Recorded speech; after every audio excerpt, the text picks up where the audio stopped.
Hello?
In this edition of the Mike On Podcast. Are the palliatives rolling in already? On Thursday, the 13th of July 2023, the Senate President Godswill Akpabio read President Bola Ahmed Tinubu's letter on the government's intention to roll out 8,000 Naira each to 12 million poor households and low-income earners for the first 6 months. This, according to the letter, is a program expected to stimulate economic activities in the informal sector and improve nutrition, health, education, and human capital development for beneficiaries' households. Questions then begin to spring up.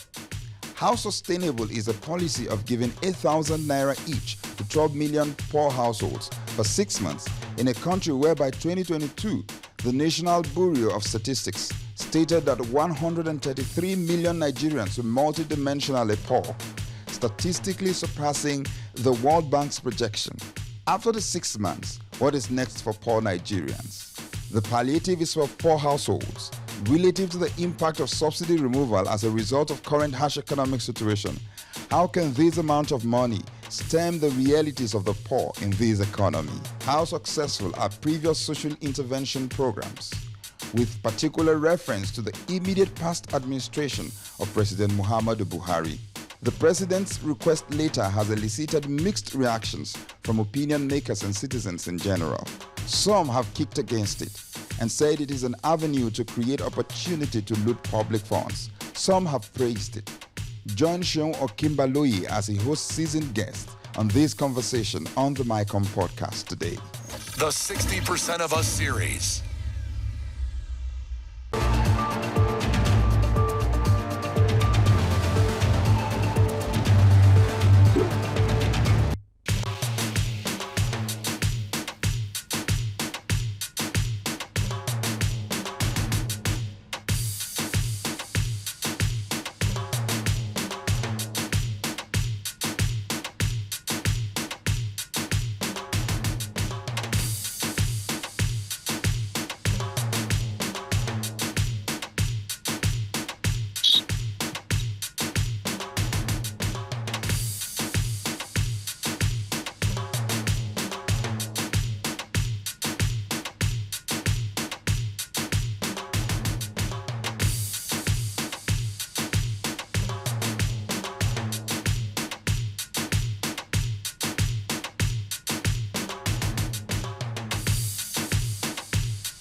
In this edition of the Mike On Podcast. Are the palliatives rolling in already?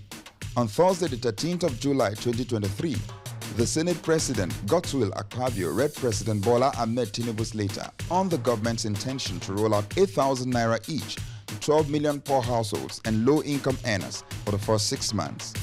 This, according to the letter, is a program expected to stimulate economic activities in the informal sector and improve nutrition, health, education, and human capital development for beneficiaries' households.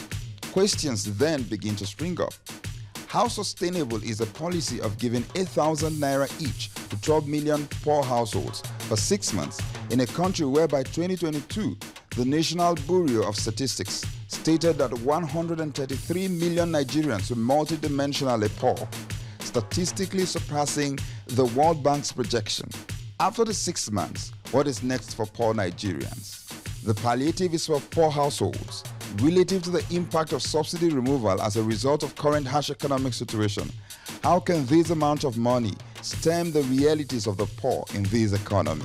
How successful are previous social intervention programs? With particular reference to the immediate past administration of President Muhammadu Buhari. The president's request later has elicited mixed reactions from opinion makers and citizens in general. Some have kicked against it and said it is an avenue to create opportunity to loot public funds. Some have praised it. Join Seun Okimbaloye as he hosts seasoned guests on this conversation on the MyCom podcast today. The 60% of Us series.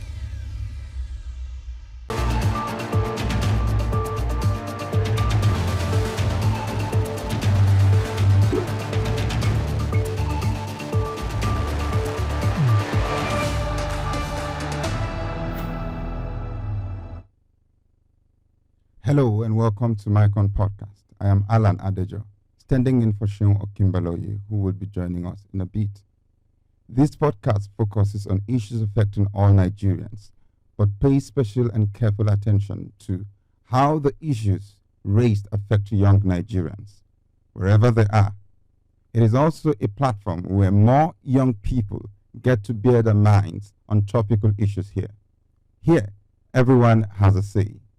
Now, as a part of his plans to ease the suffering of the downtrodden in the aftermath of fuel subsidy removal, President Bola Ahmed Tinubu-led federal government intends to transfer the sum of 8,000 naira monthly to 12 million poor and low-income households for 6 months. Do you think your household falls in the category?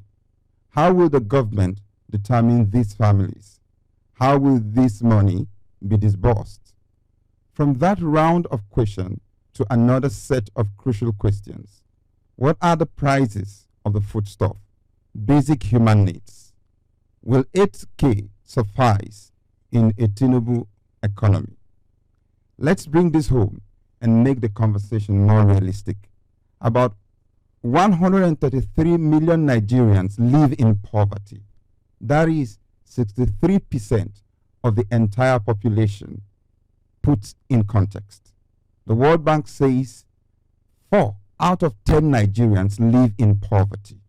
Well, there is also an argument that 8,000 naira, which is about $10, or any of such interventions like we've seen in the past, may seem like chicken change to a class of people. But those who have been tagged the poorest of the poor will find such palliative very helpful. Now let's go into the conversation. The good part of the podcast is that we always have the benefit of people sharing real stories and experiences to help us dissect each topic. But first, let me introduce to my guests. So today on the podcast, we have the AAC presidential candidate live in the studio with us, the person of Mr. Showore. So, okay, you're welcome, sir. Thank you very much. Welcome to the show. And on the Zoom, we have a guest who is an economic analyst, Mr. Segun Onigbinde. Mr. Segun Onigbinde is on the Zoom with us. You're welcome, please. All right. Oh, let's get quickly into today's topic. Mr. Showore, you you are in the country, and we understand that the president just transmitted a letter to the National Assembly, which was read on Thursday, on the intention of his administration to roll out 8,000 naira to pour each monthly to poor households and low-income earners. What's your take on this? Because we have a situation where a part of a country, I mean, some persons are against this policy and some are for this policy. Do you think it is a sustainable thing? It's a sustainable policy, 8,000 naira. So what's your take on this, sir? Can we have your take? I think you must first and foremost understand the meaning of palliative. Palliative is actually a medical terminology for relieving pain without solving the cause of your problem. In fact, if you go further, what they call palliative care in medical terminology is a kind of medical care that is meant for end of life. Where they're just pouring painkillers while they await you to die. And I think that's what basically these guys are doing. I've gone to define it so that people understand that when they use adjectives, they know what they're saying. They don't want to solve the problem of poverty in Nigeria, because otherwise you remove subsidy and you claim that upon removing subsidy there will be a range of opportunities that will make the economy start to boom. But then fundamentally you are reintroducing subsidy. Are you getting my point? Because at the end of the day, you are again subsidizing people, subsidizing lifestyles. You are helping to subsidize poverty. And this is why we find it difficult, some of us, to engage a lot with Nigerians. Some Nigerians, not all of them, who fall cheaply for this kind of propaganda from government. You don't solve problems of poverty by engaging in use of palliative care, except you have admitted that everybody's going to die at the end of the day anyway. So let's just give them a little bit. But then when you dive deeper into the palliative they are introducing as well, you can imagine who are getting the largest chunk of the meat. It's still the people who don't need palliative. The National Assembly is taking 70 billion naira for themselves. Judges have been giving some. The rest of Nigerians, about 130 million of them, you are only targeting 12 million households. And if you divide, by households, Nigeria basically are talking about the mother, the father, and 2 kids. So what that gives is that each member of the household will get 53 naira. I mean, I've never seen anywhere in Nigeria where you can buy anything with 53 naira. Not a piece of toilet paper could be purchased with that. So maybe they're right. This is palliative care on your way to the end. All right, sir. Yes, thank you so much for the submission. We want to bring in the anchor, Sean Okimbalo, is on Twitter Spaces, where he comes in to stir the conversation on Twitter Spaces. All right, thank you so much, Alan, and welcome. Interesting. Alan, thank you so much for standing in.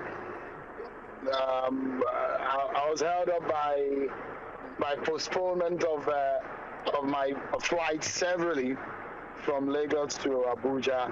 But thank goodness that we have this kind of platform. Can Mr. Shora and Mr. Onigbede hear me? I can hear you well. Yeah, I can hear you now. Oh, perfect. Mr. Shora, how are you? You're one of those who have said that we needed palliative, Mr. Shora. Isn't the palliative that some of you have clamored for, that President Tinubu says will come in the way of Nigerians? Maybe you're talking about another show, right? Not me. I never advocated for palliatives. Never. I've always advocated for sustainable economic system that can eradicate poverty and put this nation's economy on a strong footing. Never, I've never advocated for palliative because I know the meaning of palliative. So, and I've defined it before you came on.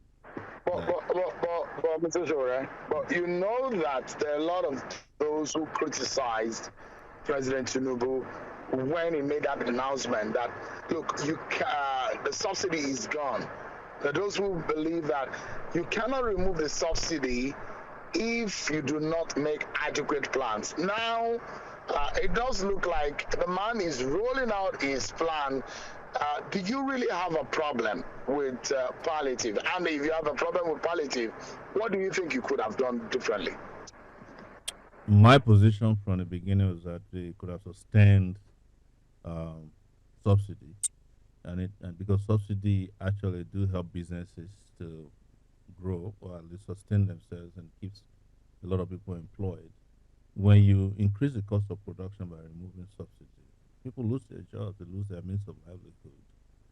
You put in palliatives that first will last for 6 months, and at the end of the day, you can't even define where the 12 million households will be and who will benefit from it. We now know that the large chunk of it will go to political operatives in the country that are already overfed, over-subsidized,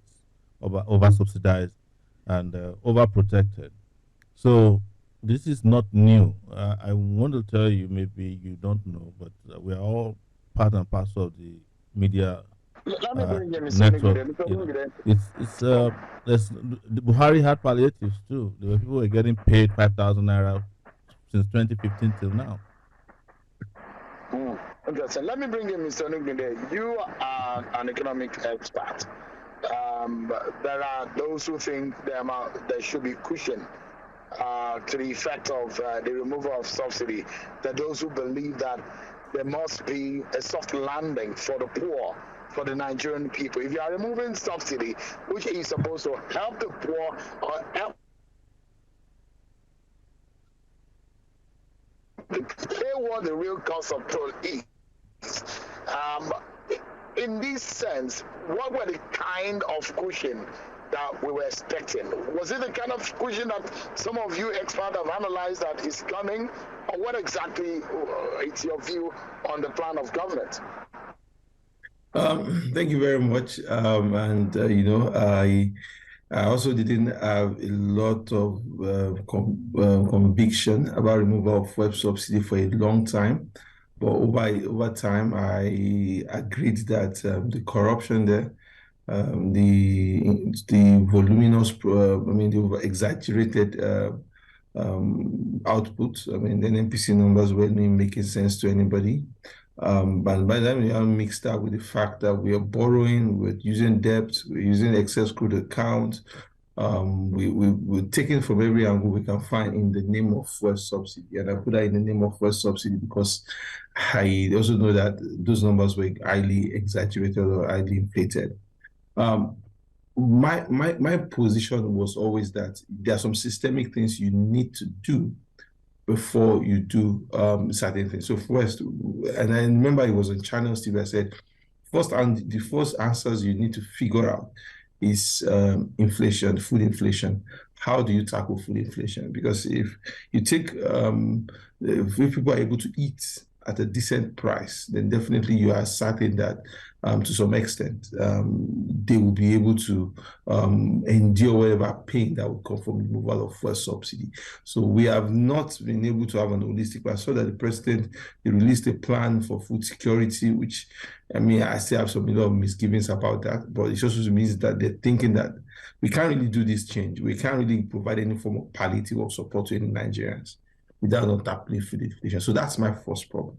The second thing I also mentioned is that the political class must act in solidarity with the people. Acting in solidarity with the people means that you show that you feel the pain of the people. It's not as if you continue your own luxurious life. Either you are trying to buy 40 vehicles, either the Speaker of the House is still moving around in private jets. You're not trying to, people begin to see public service from a position of service. Nigeria is not rich enough for the luxurious life of its leaders. So those are the kind of things that we need to put forward first. Then after you've done that, you now have to understand public transport systems. Those are the things that take a lot of money from Nigeria. How do you provide subsidized public transport systems? And that's why I was always clear about my position that subsidy needed to go, but the speed and the haste that subsidy was removed means that government will do a lot of catch up, and it's really not just helpful. A lot of these things could have been well thought out. For the short term, I'm thinking around how do we also even have a proper digital register of Nigerians, because we're going to give out 500 billion naira to, I mean, when we say we have a register that we've been for social register, those people, I still don't feel okay that that's a proper system. A proper system means that every single Nigerian is on a single platform, and you can really go there and figure out who needs, because of income levels. You can find out who actually needs this palliative, which families need this palliative. Not us walk into a village and randomly pick 5 or 6 people and say, these are the poorest of the poor. What happens to the urban poor? What happens to the semi-urban poor? Do they get calculated or counted among in those situations? So those are the things for me. We have not applied an holistic framework to all of these things. We just want to keep doing hard dog stuff, thinking it's going to hard up at the end of the day. And you will see, by the time this whole palliative distribution happens, it will still come with a whole lot of stories that who gets this 8,000 naira. Number one, the 8,000 naira payment is very offensive. It means that a whole household will get 48,000 naira, within a period of 6 months. If you have an household of 5 people, that means you're giving just the person within the household 10,000 naira over a 6-month period. What exactly is the meaning of that? That is clearly an abuse. And that doesn't even make sense in any way. So if the government does not have the capacity to do palliative, let them not do it. Let's look at systemic issues. Let me apologize. Let me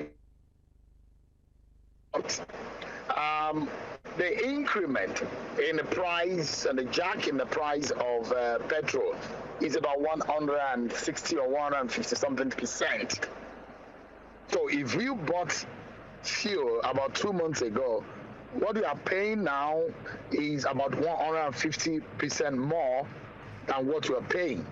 And if you calculate the 8,000 in terms of Naira and Kobo, does it meet up with the percentage? Is it commensurate?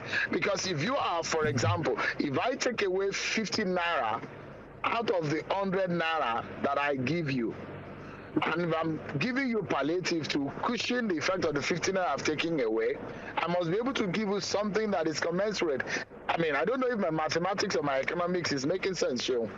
You are making sense. You're making sense because, and that's why, that said, we didn't need to rush this. We have running in soil subsidy for 14 years. So if we waited 3 more months to think through some of these solutions, it could have been much better. Minimum wage is the situation. For example, what should be the minimum wage of the public sector, which also I think the private sector will take a little bit of cue from. We have not been able to resolve that. Labour have asked for around 200,000. There are negotiations still going on, but already the pain has started. I mean, people are already in pain and they're still within the same wage bracket, the previous wage bracket. And that's why even when we talk about first subsidy, it's good we remove it from the inefficiencies. Yes. But if we are really going to apply support and actually be fair to Nigerian workers, you are actually copying from one side of the book to another side of the book, which means whatever money you feel that you are saving from first subsidy and you are only going to use that to meet the lingering needs of the Nigerian workers. So definitely the federal government has a personnel cost of around 4 trillion naira.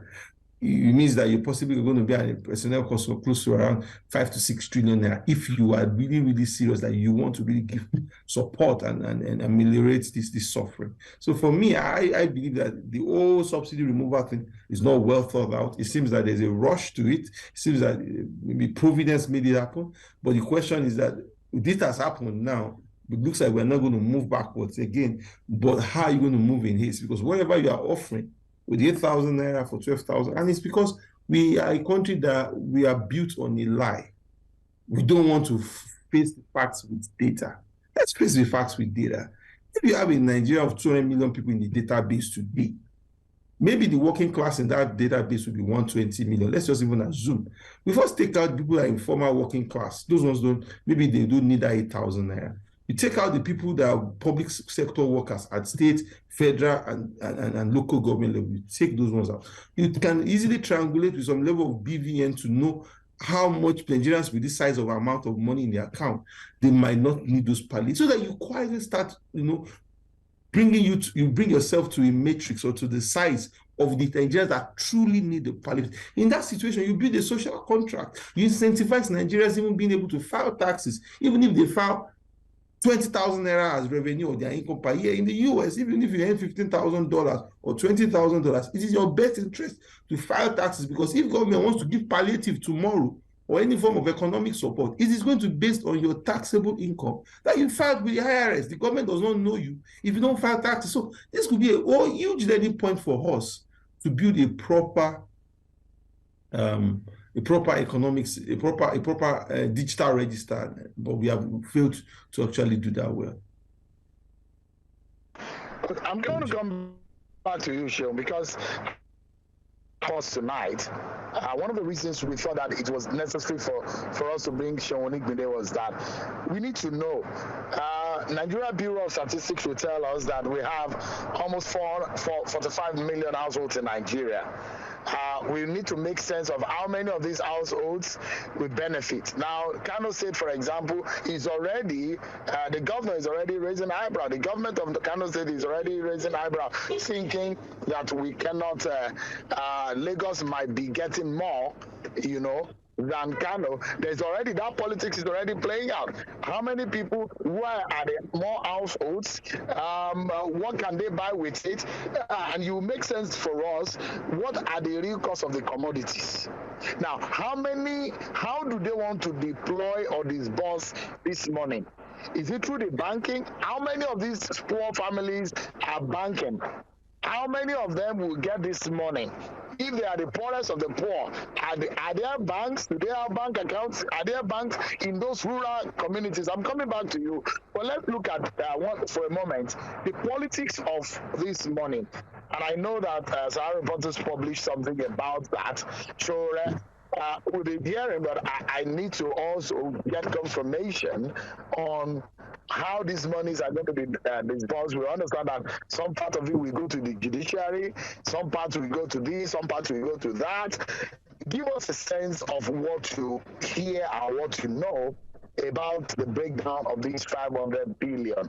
And don't forget there is an 800 million naira loan, which this money is going to come from. There is the 500 billion naira, which also is part of this cushioning effect that the government is going to take out of the 2022 budget and supplementary budget. Give us a sense on what you make, because I've seen you've made comments about how this money is going to be disbursed and the breakdown of these monies.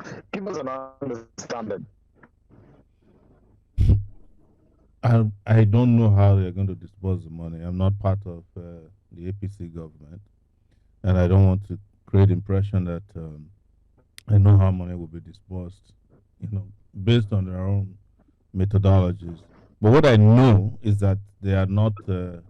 All this is a facade. This is all again an attempt by the government to create the impression that, well, we took subsidy from petroleum, petrol or gasoline, as we call it. We want to give you something back so that's to cushion the effect of the hardship it has inflicted on you.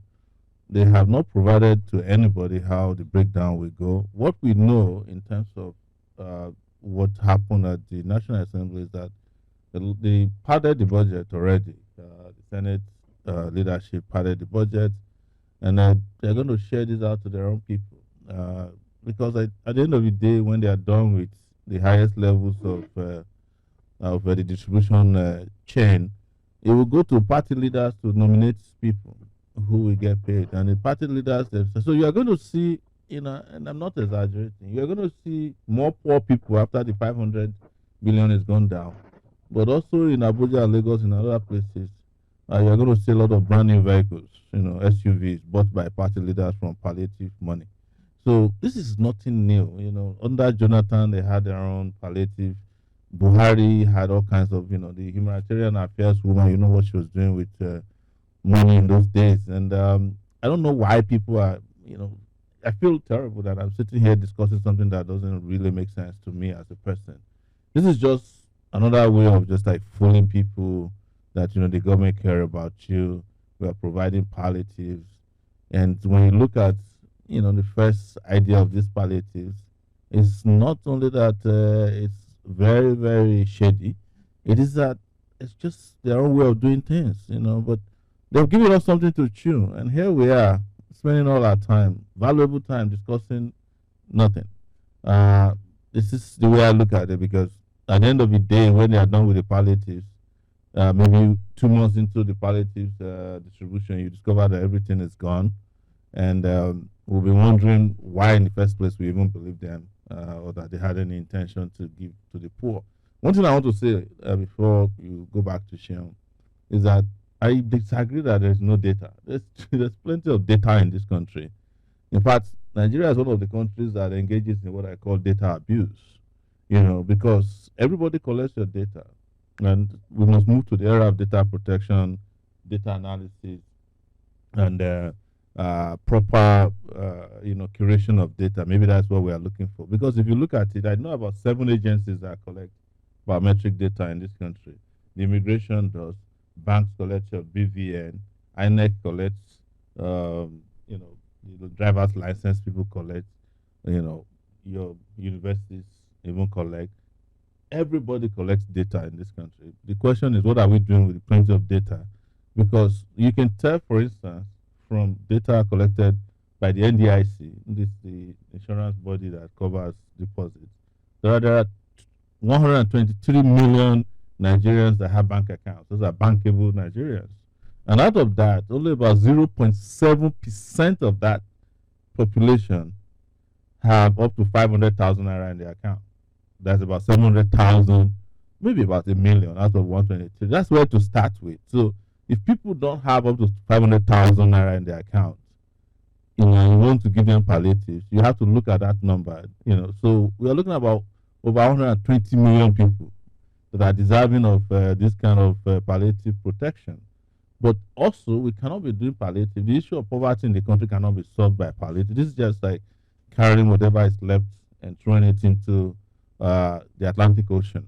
There has to be well-designed processes, like social security, an employment process, an infrastructural development process that will put money back in the pocket of it. That's how it is done everywhere. Anytime there is some kind of recession in America, America spends more on America. Anytime there is recession and economic problem in Nigeria, people take out money and push it out of the system, or they'll say there's too much money in circulation. I don't understand where this kind of economic brains come from. Maybe Sheon knows them. I mean, I'm talking about Sheon Nigbinde, because you call him an economist. Maybe they're his friends. But nothing makes sense around here when it comes to designing a long-lasting solution towards, fighting poverty. And that's the problem. It's not just these figuratively fickle interventions. So each time there is a problem, you come and give palliatives. And the last time we saw palliatives in this country, they were stacked up in warehouses by politicians. Even after there was a massive riot and attack on those warehouses, politicians still package the palliatives, use it for their birthdays, use it for politics. I don't know why we are discussing palliatives. This is not the solution to the problem of poverty in Nigeria. So, and again, as I said, when you weren't here, if you really hate, subsidy, why are you doing another subsidy? Because palliative care is subsidy too. All right. So, Mr. Showore, it's obvious you are not in for the palliative. No, I'm not. Because you said it's a medical term. It's a medical term, like you said, and you are against it. Yeah. Now, you contested in the just concluded presidential elections. Yes. If you were the president, in very strategic terms, pointedly, now, what would you have done differently from what the president is about doing? What would you have done differently? Can you tell us? First, I wouldn't have removed subsidy, but I would have cleaned up the subsidy regime. Let's take out the thieves who make. And you think you can you have the capacity. Do you have measures that you think you can employ to ensure that you take out these thieves?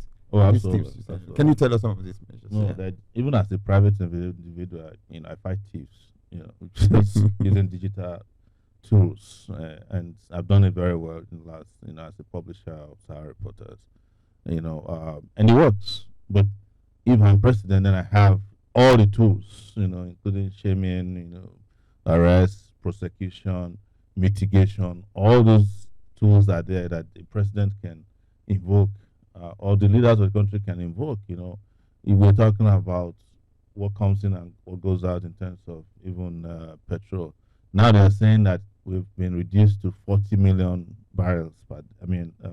gallons per day, or is it liters per day? It used to be 60, 70 million. So how did it happen? It is not because you remove subsidy. No. It is because in the first place, nobody was consuming 60 million. So the thieves, are taking a break because they are watching maybe body language, as they used to call it. And when all of this is done, they will resume doing what they're doing, because you see, as long as you don't have control over your Naira, you can't control how much petrol will cost. Are you getting my point? And since Tinubu came, Naira moved from 600 Naira to $1. Now it's 803 as of yesterday. So those are the things that control what would determine the prices of goods and services in the market, because we don't produce petrol, we export them. I would also by now will be asking people who took money to fix the refinery. They told us that by May, 2 refineries will be back on stream. What happened? As president, you will produce that money, or you make the refineries work.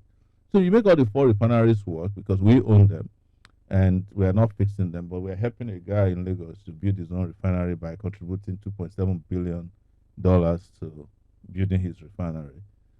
The moment you make refineries work, you provide employment. You understand?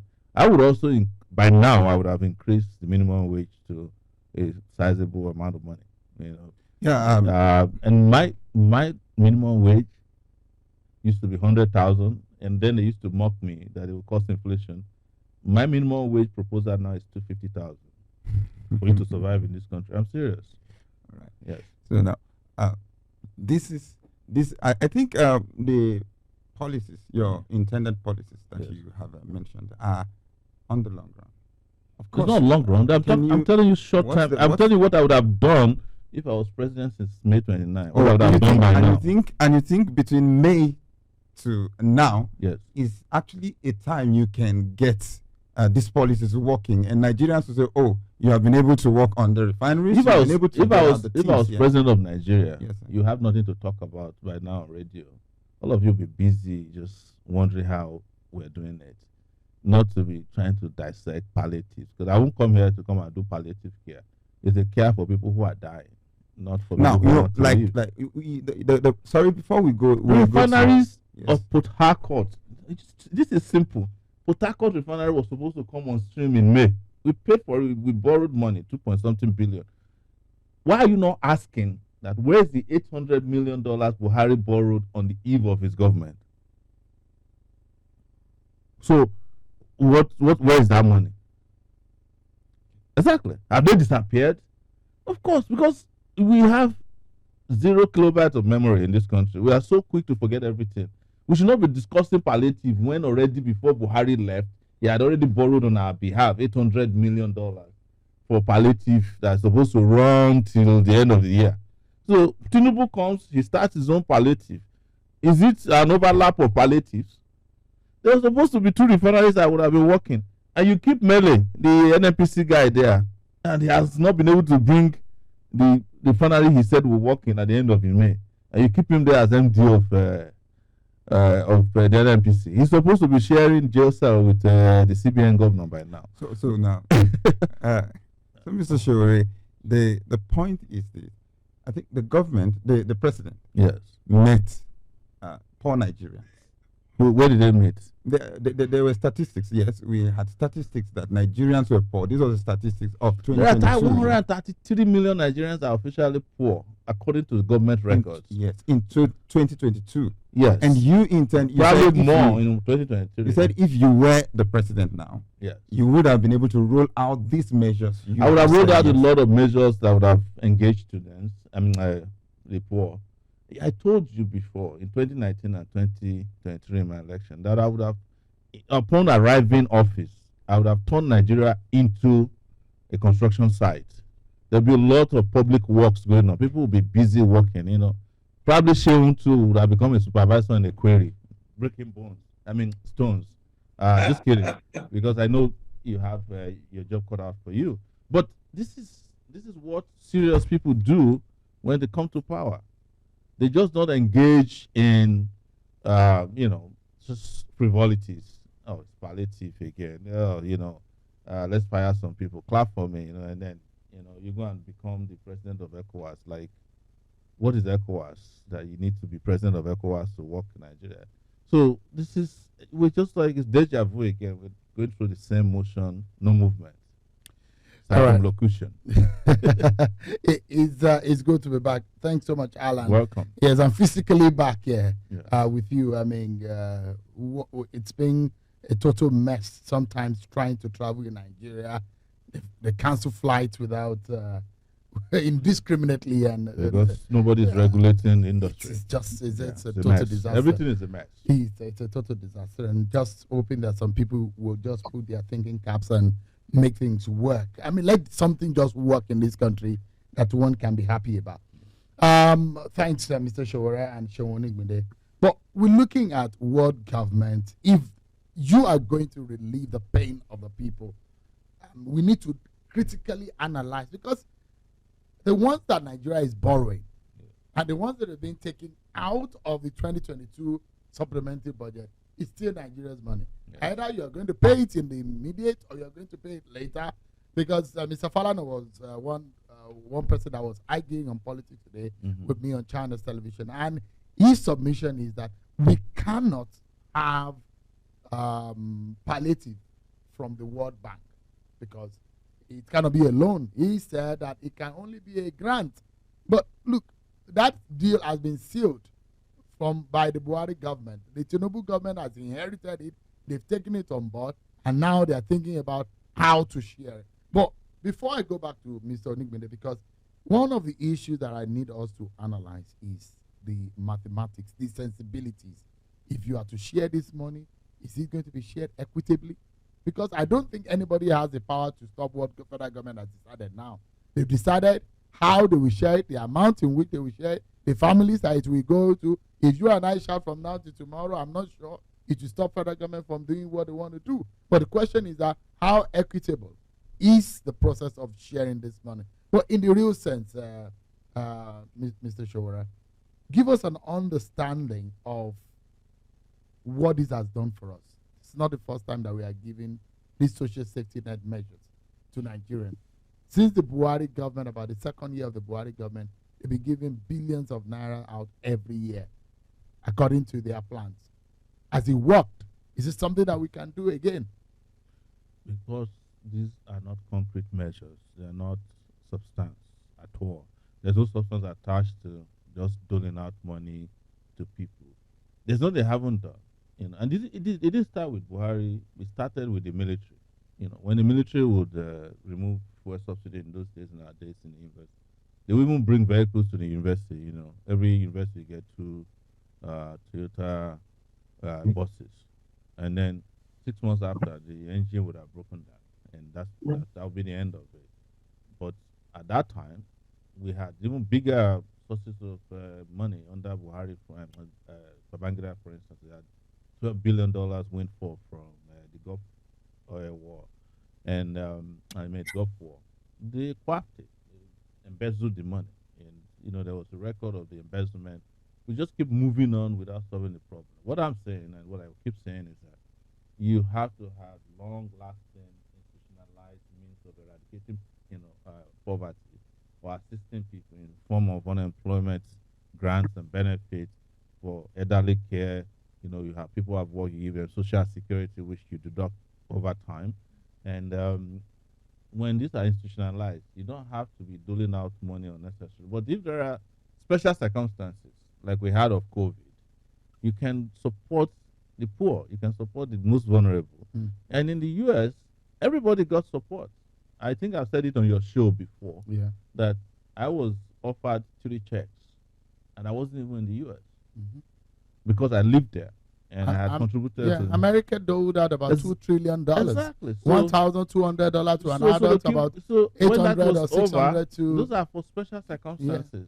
But when you are over So it's with not them, as if handouts are not good or they don't work in the some handouts in some other handouts can climes. come if there are extraordinary circumstances, and they must be defined ways. But does of this them. fit into an extraordinary circumstance? It doesn't. This because we don't. This is nothing. This has no. If you sense. look at the fact that the statistic from the NBS says the number of people who feed under $1 per day is about 90 million or 91 million. Yeah. That's the projection of the NBS. Those that are extremely poor, and So let's look at the NBS. Does that give you a sense? No, yeah, it doesn't. So let's look at the NBS. Let's start from there. If you want to even give out handouts, what is required is $1 per day for the poorest. And how much is that? 800 naira per day. As So of today, what does it take you in a month? That's about 30,000 naira. And that's the minimum wage of people who go to work. This is what should go to people who have nothing, 30,000. So let's say you want to start from there. This palliative is an insult. Are you getting 8,000 in a month? Yeah. And that's per household. I think Sheun didn't get it clear on even day. He said, it is targeting 12 million households. That's 8,000. So if you have 4 people in a household, you end up with 53 naira per head. Where you divide what goes on a daily basis. In average person per household, in some the way Nigeria judges a household South, is 2 kids and a dad and a mom. But in some part of the South, it's about 3 kids in a family. No, I'm talking about how this is the average. Averaging data, that. What the data tells us is that in Jigawa, for example, that has the largest household number in Nigeria, is about almost 6 kids averagely per family, per household. I understand that. It's not Jigawa, it's a Nigerian thing. My father has 20 kids. Yeah, and we're 16 of us left. And we're all entitled to the palliative, by the way, including me. And you are probably going to share 8,000. Me alone. 8,000 divided by 16. How do you divide 8,000? And my father, are going to be and there are still 2 of his wives left. So how do we survive? So this is all a joke. We bring in that just to lighten the situation, but I don't want to sit here just arguing about things that work and don't work. I know this won't work. That's if you don't take the special factors of, this money is going to end up in the hands of party operatives, right? After the National Assembly is done, the topmost level, and then there will be a bureaucracy that's involved. Are you getting my point? So take it for instance, when Buhari was there was trader money, right? Apart from trader money, what is that program that the humanitarian affairs woman was organizing? There's a trader money. Yes. There's a Feeding for school children. School children, exactly. School, So how have we fared with all these handouts? That's the question you should ask yourself.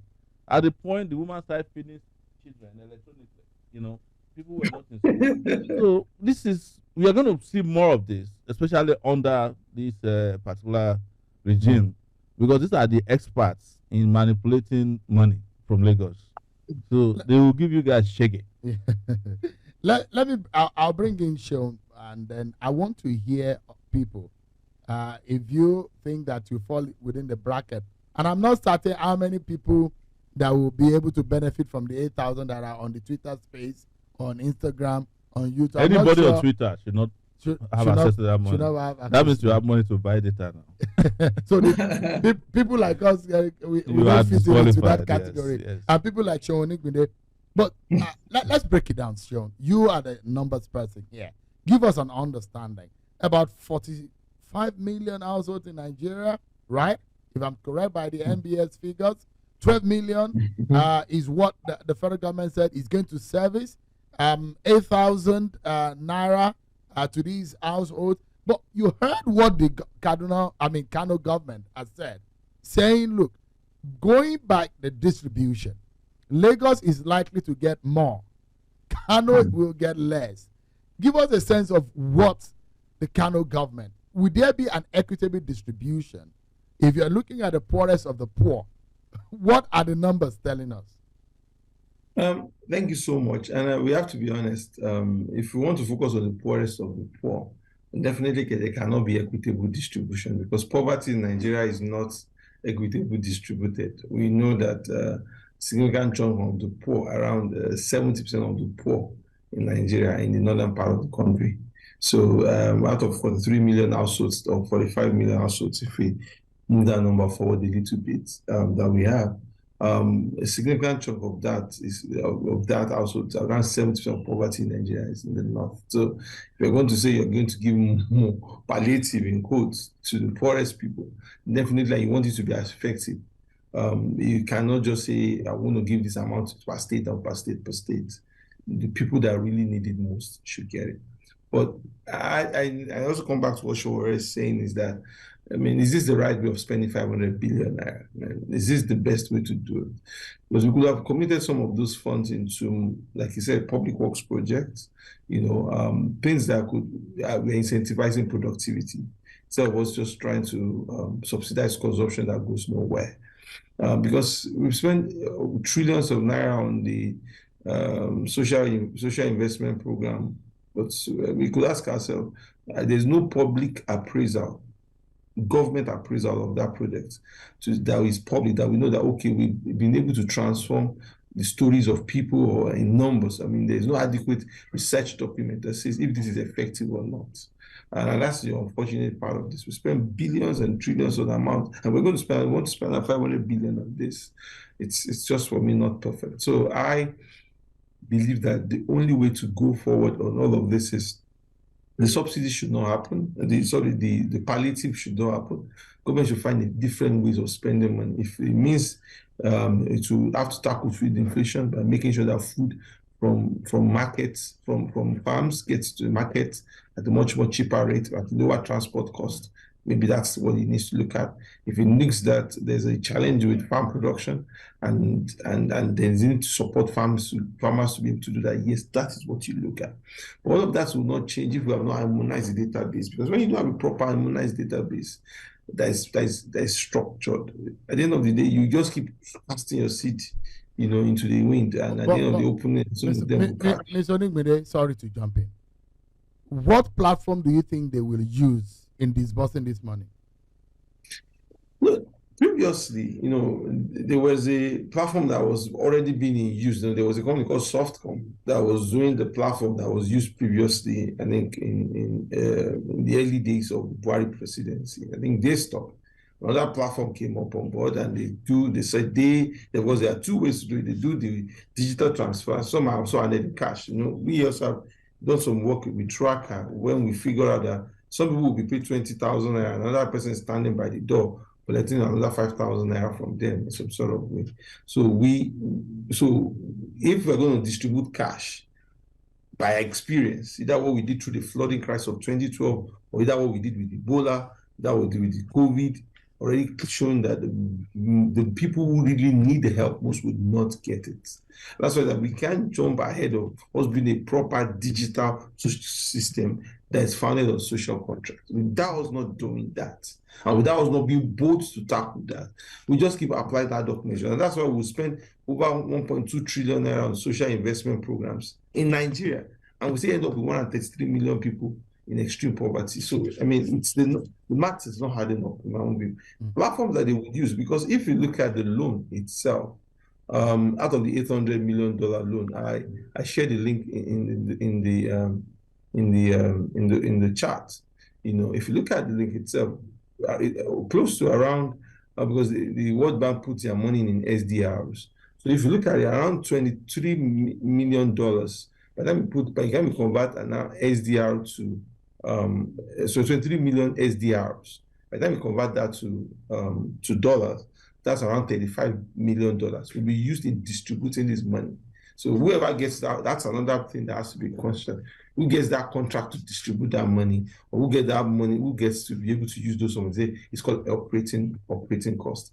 So those are the things that you might look as if we are distributing money to the poor, but I can bet you some people are already positioning themselves in terms of procurement as infrastructure to do so some sort of way. And those are the situations that we find ourselves. So Showore mentioned something earlier about bankable those Nigerians and what you can find in their bank account. I assume that more of these monies are going to be transferred through their banks and through digital platforms.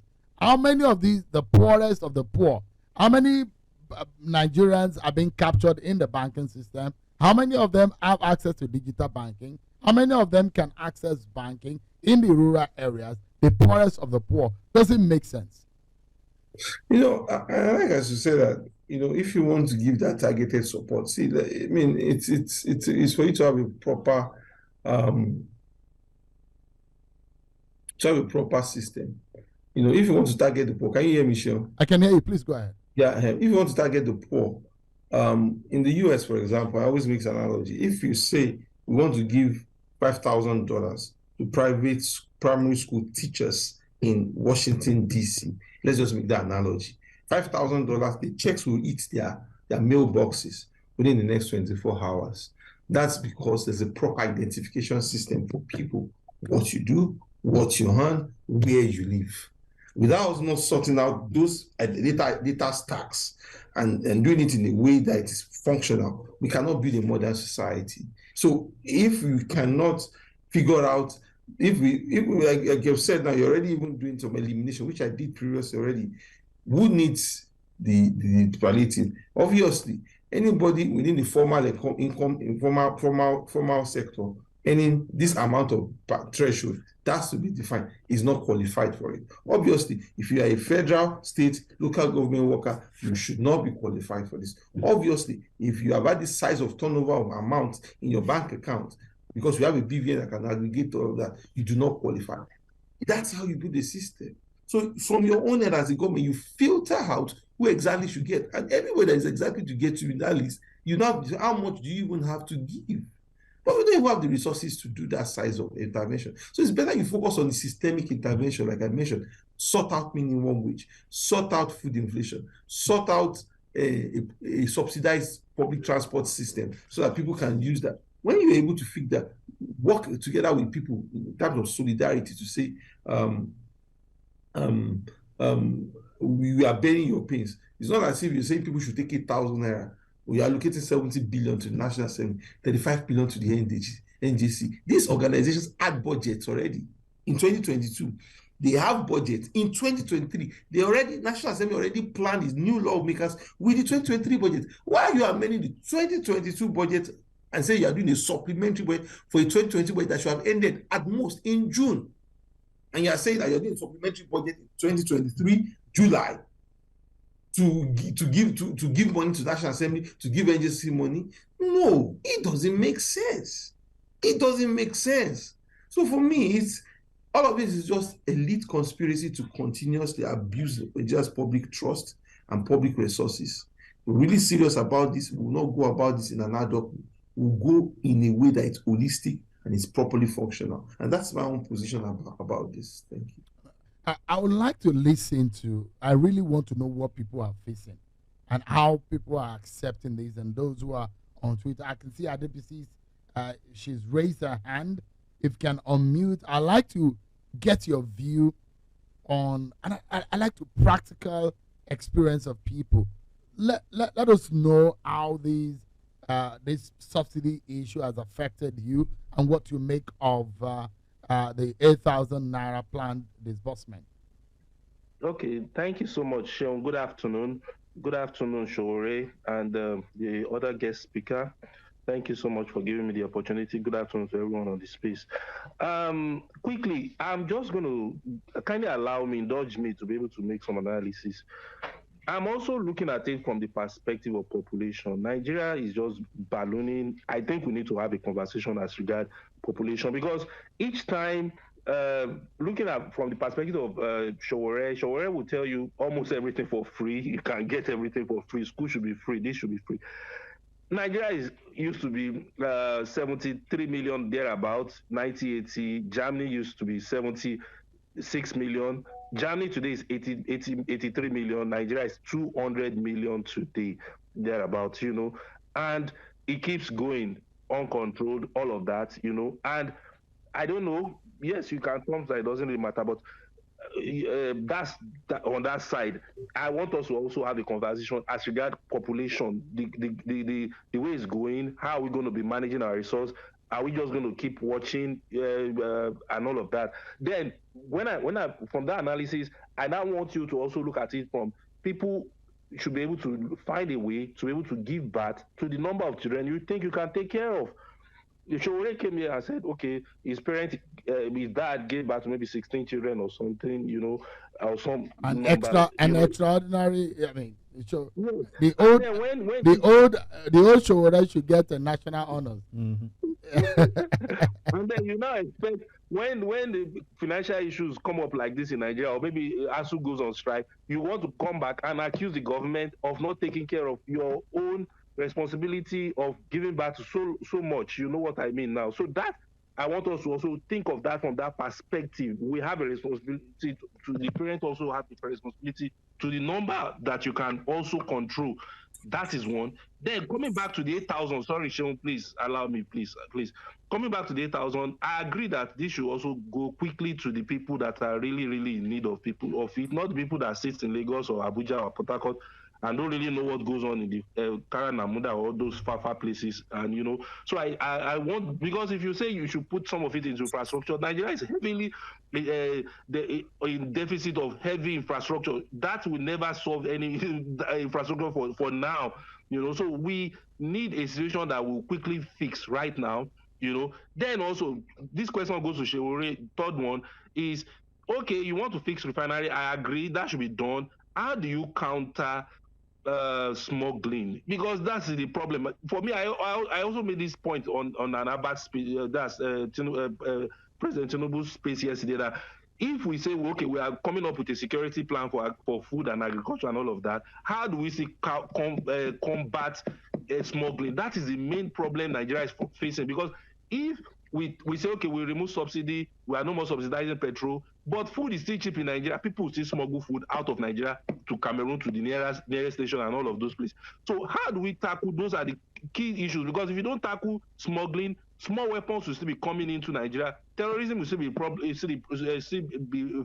problem in Nigeria and all of that. So for me, I think tackling the border issue should also be a part of what Nigeria should also look at. Thank you so much, Sheung. Thank you. Thank you so much. I'd like some more comments that are direct to this palliative. What can it buy, for example? 8,000 Naira. Does it make any impact to the poorest of the poor or even to any Nigerian as that? I can see another hand from Comrade Abiyos Roni at Abayam_Abiyos. You have the floor now. Yes, sir. Yes, sir. Good evening to the host and everyone. What I should say is that about this 8,000 as palliative to the foreign Nigerians is that so this thing will not work. Buhari tried this before, or that conditional cash transfer. Simple loss with Abi. Yes, sir. Let's go. No, any palliative create the Why they forward. copy from me? And this Oh, country, bastard stole my limits. You are a singer? A rapper. Hey, where's the music? Can I hear it? This is your- It seems somebody Always is play this intruding on his kids. space. There's someone whose audio is open. okay. It's like that. So this palliative cannot work to the poor Nigerians. As Buhari tried before, he said that he wants to lift 100 million Nigerians out of poverty. This thing turned out that 133 million Nigerians are into deeper poverty because this conditional cash transfer never reached never solved the problem. It helped no one. The people are still in poverty, in deeper poverty, are trying to deeper poverty because of the policies the government are taking. Let me ask you. what Let me happened- ask you quickly. in your area, Okay. I know you buy food every day. What can Yes. you buy with 8,000 naira, for example? Okay. They said that they share 8,000 naira for like for 6 months, right? Mhm. So and now Is it not what we per hate month? No, mostly it's per month. note is that That's 8,000 naira per no, household. let me tell you. Yeah. Yes, per household, right? For 6 months So to for 12 6 million months, households. yes, for six. Good. So for 6 months is that you will receive like 45,000. This 45,000 cannot even buy you rice bag of maize. This is what we use every day. Like we can use it for two. You understand me? So and this bag of maize is almost 48,000. I This know that this week. the a poor person will not be thinking of buying a bag of rice in a Not month. bag of rice, bag of maize. Yeah, you probably Bag of maize. the person will probably buy a derica or a bowl of rice. How much is a bowl of rice, for example? Now, do you have an idea? No, I can't have an idea like that, but I know, you cannot buy rice with 8,000. That is because it cannot take you anywhere in the month. And as you said before, I heard you like you said that Jigawa State, in Jigawa, you see like our house now, we are almost 24. So how can 8,000 naira cover all that expensive for 24 people? You understand me? All right. So Let me get. I like to hear from a woman if 8,000 naira can cook soup. I mean, I'm seeing RK at Royal K _01. You have the floor. Give us an idea. I want us to be practical and see whether or not. Sharon, why do you always assume that women cook? I think women cook better Well, than some you men. know, Yeah. it's part of what you should address Okay, is that I know a lot of people on Twitter Spaces, people like Femi Adeyeye, they cook on their own. They cook, You and should they are ask men. You should ask young guys, So- married guys. Royal Yes. K, please go ahead. Do you cook? And what can 8,000 do for you? She cooks meal and Good evening, obedient. everybody. Good evening, Good Mr. evening. Shore. Good evening. How are you, man? And the other. Fine, thank you, sir. So, where I reside, what do they call?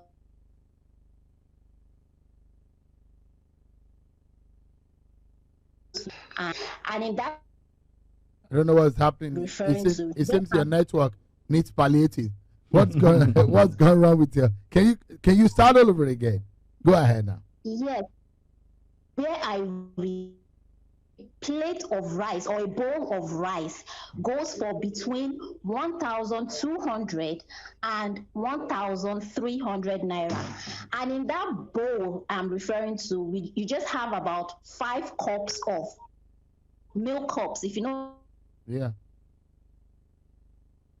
in that bowl.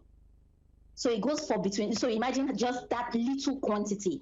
That quantity, sometimes, if you cook it for a very like a young teenager, he can virtually fit 3-4 cups at a go. So that is to show how expensive things are, currently in Nigeria. First of all, for me, Shion, this whole palliative thing is just a hoax. We know it hasn't worked in the past. All the loans, all the palliative during the coronavirus period, there were loans of over 20 billion, I think about 28 point something billion that was gotten from this.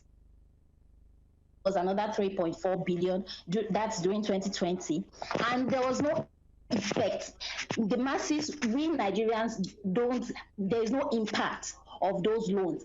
And this particular $800 million loan is not going to be an exception, because Nigerian government has refused to deal with the funded oil sector, which is fixing up our local refineries. We are the only OPEC oil producing nation in Nigeria that is in locally. Our leaders know what the issues are, but they just want us to keep on going around in circles while they keep on siphoning and stealing We all know that this 8,000 naira we are talking about is not going to get to anybody. It's just going to go back to their pockets. The ones that they've shared amongst themselves, National Assembly getting 70 billion, Justice getting the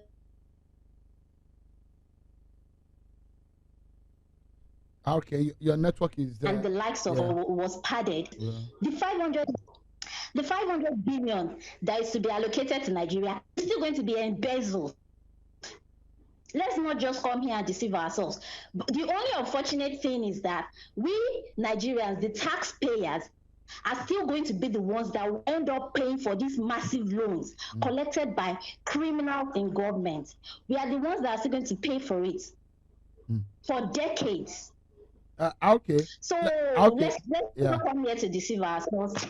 It is ridiculous. 8,000 naira cannot do anything in Nigeria of today. The removal of has led to, apart from the unemployment rate that is in Nigeria, an already high inflation rate, it has led to even more burden on Nigerians. The cost of production, small and medium scale businesses are collapsing on a daily basis because they cannot meet up with the cost of production. They cannot be competitive. There is nothing you want to produce now. The cost of getting your materials for that production will not give you an edge locally, not to talk of internationally if you are exporting your produce. All right. Very clear. Yeah. These things are very clear. Okay, rather. Yeah. Thank you so much. Let me get one or two more persons quickly, and let's get to round up with my speakers here in the studio. I know we have Regal at Honors Classics on Twitter. You have the floor now if you're ready. Your intervention, a quick one. All right. Shehu, did you call me? Yeah, I did. Yeah, Regal. Yeah. Hello, Shehu. Yeah, Regal. Okay. All right. Good evening, everybody. Well, I want to just say a few things. What I would say about this 8,000 naira is, I will start by saying you can't do the same things over and over again and expect a different result. This social welfare scheme that the government is that is hoping will solve the problem of food shortage or try to be like a palliative. Buhari tried it for the best part of 8 years, and we know where we are at. So 8,000 naira is not really going to help us. What I think is just a way the government wants to just give back to those people that maybe went out of their way to get it into power, because they are the same stakeholders that will run this program. There are people between the supply chain that are going to run it. So if not, it's not going to make any effect. The truth is, if we keep borrowing and spending on things like this, Nigerians will keep getting poorer. And if really the idea is to pull people out of poverty and you want to give them 8,000 every month, you are taking them deeper into poverty. That's just the result you are going to get. For me, I would say we all know how things are. Somebody called me and told me that one ball of tomato is about 100 naira now. I don't know how true that is, but he said where he lives, one ball of tomato is about 100 naira. That tells you how expensive food products are. So I'm not even going to go there. We all know that it will not suffice. The truth is, and even if we took all of this money, like the former speaker said, and try to deal with the fuel issue, Nigeria is, like she said, about OPEC.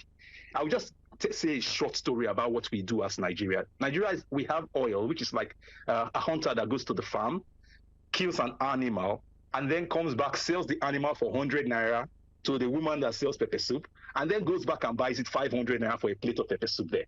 That's exactly our relationship when it comes to oil and these European countries. So we drill oil in Nigeria, we ship it out, they pay us some money, and then they refine it, and then we buy it back for twice the amount for only PMS. And if you know about hydrocarbons, you know that there are about 8 byproducts in this when you are refining petroleum. So they only sell PMS and maybe kerosene and diesel to us at twice what we sold, how much we exported it in the first place. So who is benefiting from these arrangements? It's not the Nigerian people. So you're giving the Nigerian people 8,000 naira, but somebody else is benefiting from the arrangement why our refineries are not working. That's what you need to spend. A sincere government will spend money on dealing with those things. All right. Let me. Yeah. Thank you so much. Let me get one or two more persons. I see that Mazi Nzako. I like your interventions very quick, maybe in 30 seconds quickly, so that we can get to wrap this up and make sense of our conversation tonight. Thank you very much. I will make it very brief. Good afternoon, everyone. Good afternoon, Shawore. Good afternoon. How are you, my brother, Mazi? I'm your greatest opposition, but you are still a wonderful person. I don't have opposition, you know. You're probably like a Labour Party person, a BAPC, now you know, or PDP. All of them are the same. These people that are giving us 8,000 naira every month, are their children spending 8,000 naira in America, in UK, in Germany? That's it. Are they spending 8,000 naira a day? Can they spend 8,000 naira a day and survive? Impossible. Why not give us 2 million? Just take 1 billion. So how much is 8,000? You and Sean, you'll be able to tell us. You deal with U.S. economy. How much is 8,000 naira in that's American about $10. It's less than $10. That's about $10. If it's at 803 now, it's less than $10. Their children are in the club every night spending thousands of dollars. And some people will be in Nigeria backing them up for just no reason, for peanuts. So, are you saying that the government should not embark on distributing the money at all? They should just give us 2 million, share to all Nigerians 2 million, take 1 billion and share 2 million to all Nigerians, whether poor, whether rich. They will still have enough money left. How many of them are in the National Assembly and they want to share 70 billion? Are we not doing? We're just. I've never seen a country like our country. We're very patient. We're the most patient country in the whole world. Where are you going to start? Mazi, you have dropped some very important heavy duty message there. Let me get one or two more persons quickly. At Dollar Idowu on Twitter. Quickly, in 30 seconds, and I want to know how much this 2 million that Mazi is asking for, because I would love to get it if the federal government, if that is going to be the palliative the federal government is going to give. So, Onikbinde, you give us a sense of how much that will come to. Other live in Nigeria, not for like 18 years. I want to say initially, I know you're giving me 30 seconds, that sure, you are my absolute hero. And you know that we've conversed before and all that. But 8,000 naira, the way TINUBU'S government or the APC government or administration, what they are doing is mass bribery. They've done it before with trader money. We know that it failed woefully, but they're doing it again because of what? 12 million people, 8,000 naira per household, or whatever that is. It's just some sort of way of making mockery of Nigeria. That's what it is. That's all it is. That's all they're doing again is the same playbook, Shell. Thank you. But I do think it's a mockery. What really pains me is the fact that you, as well, Shell, are going to be the one to subsidize it. My inbox is always full with people saying, you know what, Dollar, just send me 10,000, send me 20,000. I'm just in a bit of a pickle now, so I can sort something out quickly. I have to do that, but I'm subsidizing their thievery. When will these guys just stop punishing Nigerians for the sake of it? Thank you, Sharon. Thank you so much, Dollar. I appreciate your succinct intervention. Let me take a final one from Ren Rodrigue 1142 on Twitter. All right. Good evening, everyone. Yeah. Good evening. Actually, Sharon, my own is that I've never been supportive of palliative because it's just for short time, and about the 8,000 naira, that has never been my own concern. What I'm concerned about is I've been watching your program, Politics Today, and I've been following up the long-term palliative. I know they have had a meeting with, they set up some committee from the presidency. And what I would like, I don't know, from your program, if you can invite the NLC, let us know what they are doing regarding the plans they have. Normally, initially, they said they have 8 weeks to come up with a plan. That was the NLC and the TUC, to come up with a plan on the long-term palliative that could help a lot of Nigerians. And I would like to help us question the NLC. What have they? Which position are they now on that palliative? Like for the minimum wages, we talk about the CNG buses, talk about some allowances. So let us know where they are now on that meeting with the federal government. That's what I'm more concerned about. About the 8,000 naira, I know that one is just a waste of time, and they're targeting the people in rural areas. And again, one thing I want to say again is that I think people should understand that we need to start even holding our governors responsible, because the issue of subsidy was removed since 2021. These governors knows that this thing will be ended by June. They are all aware. Some other governors, it seems like Governor of Bono, see what he has done. He created buses that is helping the people of the state. So what are the other governors do? So please, whenever they come to your program, try to question them and ask them questions. What are you guys doing? They are not just be saying federal government. Federal government will do their own, but what are the state governors doing? All right. What exactly are they doing? Yeah. Sorry, that's my own position. Thank you so much. Thank you. Let's bring this conversation home. I wanted to say. Where do we go I from here? want to correct something. Yeah. Subsidy was removed in 2015 by Buhari. Really? That was why the price of petrol went from, I think, 97 at that time to, about 90. yes, and then it went to 140. They removed the subsidy since then. So how they surreptitiously brought subsidy back is a question you should ask. But I also want to list out the social interventions they had in Nigeria since Buhari came. One of it is called Empower. They have conditional cash transfer, which they still do till today. There's about 5,000 naira. They even have ID cards for collectors. They have household uplifting program.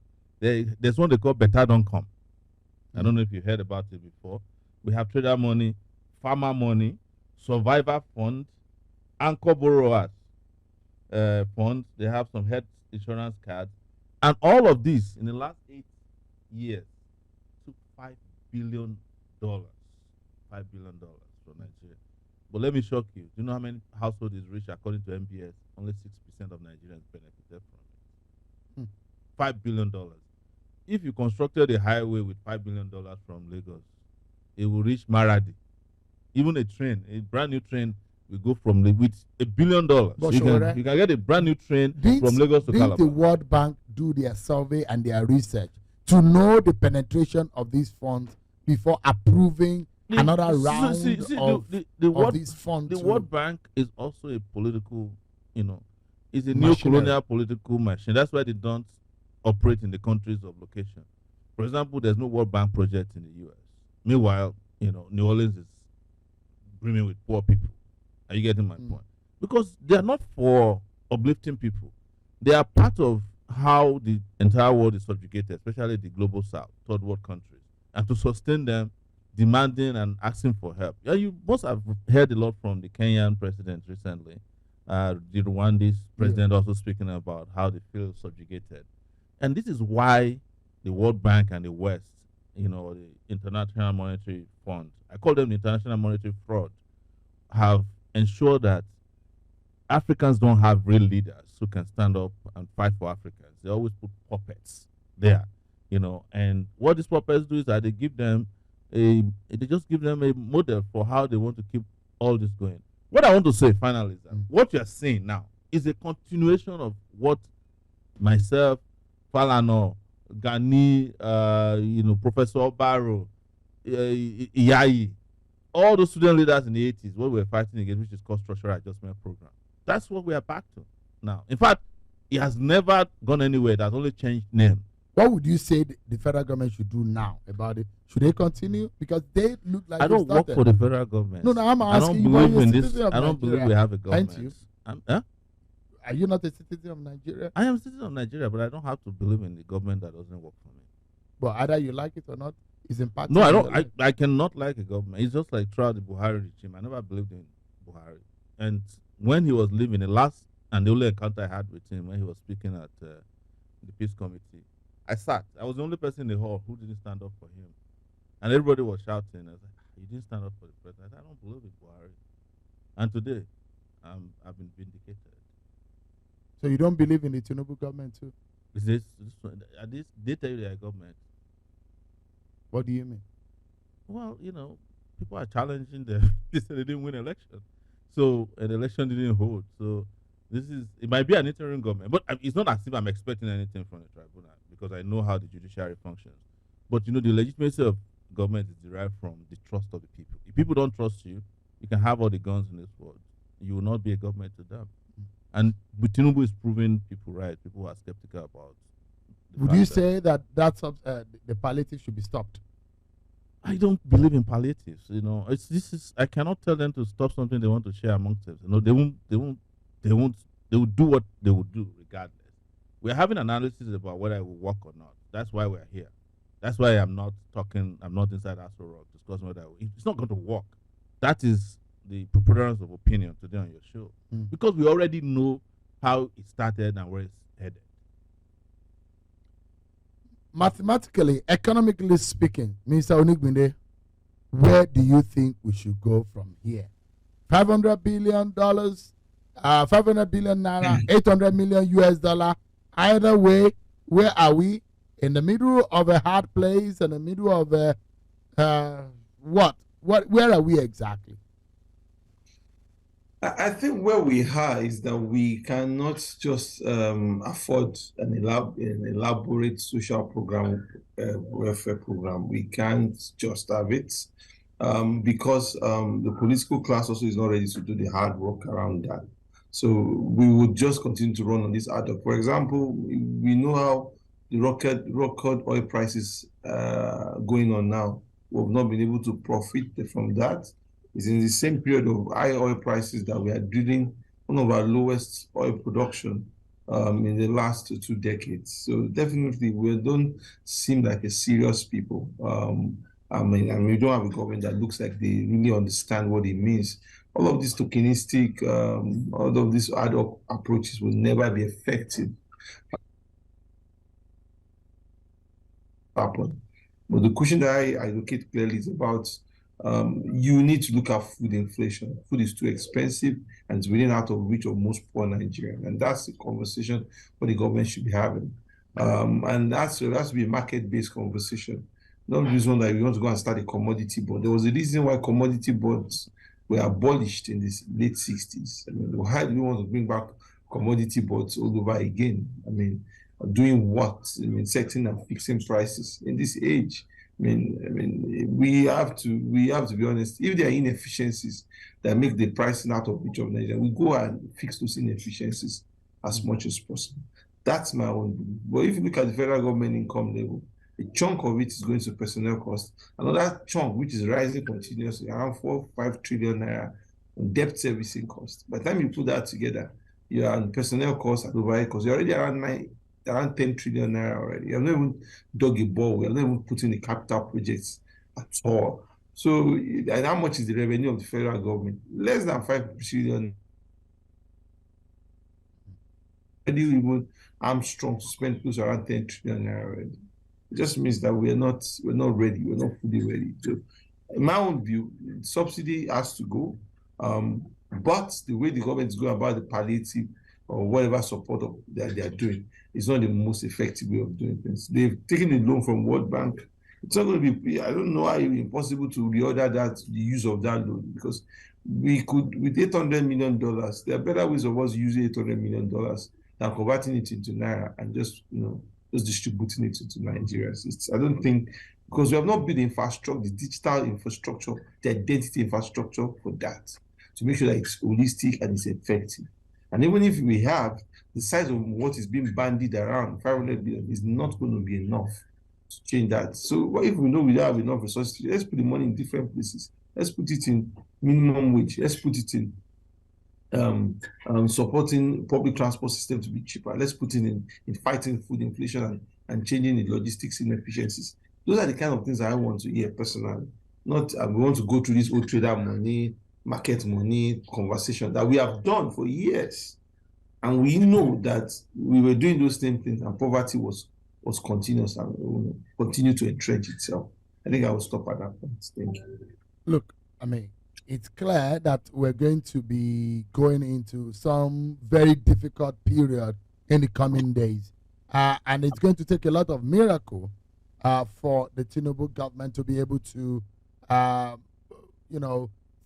fix things and make things work properly. Because either way, there is a tough economic decision that this government needs to make. If you increase salaries of workers, then you need to also help the private sector because you are increasing the salaries of the civil servants. What about the private sector? You probably have more private sector persons than government workers. What happened to the price of commodity? Even when they have more salaries, they will still go and buy more expensive food items. They will still go and take transportation that is being run by private sector people at an expensive rate. All things considered, it's a difficult period. But Nigerians, I've heard what the president said. You voted for me. I asked for the job. Let me do the job. That's what President Tinubu has said. In the coming days, it's going to be clear to Nigerians whether President Tinubu has clear idea on how to pilot the affairs of this government from this very difficult scenario that we are finding ourselves. But this is how far we can go. And I want to sincerely thank Mr. Shore and Mr. Onigmide for their intervention and everyone that has spoken on this podcast today. Thank you so much sincerely for joining in. The president has on his hands also how to deal with Emefiele, how to deal with Bawa, and also he needs to also send the names of nominees to the National Assembly. He has just less than 2 weeks to be able to do that by law. We'll see what happens. The coming days are going to be very interesting. Thanks so much, everyone, for being part of this podcast. I'll see you next time. I'm Sean Okimbale. And thank you to Alan, my colleague, who was standing in for me earlier. Bye-bye, everyone, and have a wonderful evening. Thank you for joining us on this edition of Mike On Podcast with Seun Okimbaloy. Mike On Podcast for the independent mind.